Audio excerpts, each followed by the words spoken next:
నిర్మల్ జిల్లా మామడ మండలం పరిమండల గ్రామంలో ముదిరాజు కులస్తులను గ్రామ బహిష్కరణ చేసిన గ్రామ అభివృద్ధి కమిటీ సభ్యులపై చర్యలు తీసుకోవాలని జిల్లా కలెక్టరేట్ ఎదుట కులస్తులు సోమవారం పెద్ద ఎత్తున ఆందోళన చేపట్టారు. గ్రామంలోని చెరువులో చేపలు పట్టే హక్కుల్లో ముదిరాజు కులస్తులకు మత్స్యశాఖ కల్పించిందన్నారు. కానీ వీడీసీ సభ్యులు దౌర్జన్యానికి పాల్పడుతూ చెరువులో చేపలు పట్టనివ్వడం లేదని ఆవేదన వ్యక్తం చేస్తున్నారు. గ్రామంలోని ఆటోలు, పాఠశాలలకు, దుకాణాలకు ముదిరాజు కులస్తులు వెళ్లకుండా ఆంక్షలు విధించి గ్రామ బహిష్కరణ చేశారని అన్నారు. ఇదే విషయాన్ని స్థానిక మామడ పోలీస్ స్టేషన్లో ఫిర్యాదు చేసినా ఇప్పటి వరకు ఎలాంటి స్పందన లేదని చెప్పారు. వెంటనే గ్రామ బహిష్కరణ చేసిన వీడీసీపై చర్యలు తీసుకోవాలని డిమాండ్ చేశారు. అనంతరం కలెక్టర్కు వినతిపత్రం అందజేశారు.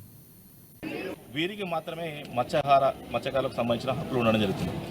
ఈరోజు గౌడన్నలు తాడి చెట్లు ఎక్కడం జరుగుతుంది. మా యాదవ సోదరులు ఈరోజు గొర్రెలు, మేకలు కాసుకోవడం జరుగుతుంది. అదేవిధంగా మా ముదిరాజులు చేపలు పట్టుకోవడం జరుగుతుంది. ఇది మాకు ఈ రోజు కొత్తగా వచ్చింది కాదు. ఇది అనాది కాలం నుంచి మాకు సాంప్రదాయంగా వస్తున్న వృత్తి. ఈ సాంప్రదాయ వృత్తి మేము అనాది కాలం నుంచి చేసుకుంటూనే ఉన్నాం. చేపలు పట్టుకుంటూనే ఉన్నాం, చేపలు అమ్ముతూనే ఉన్నాం.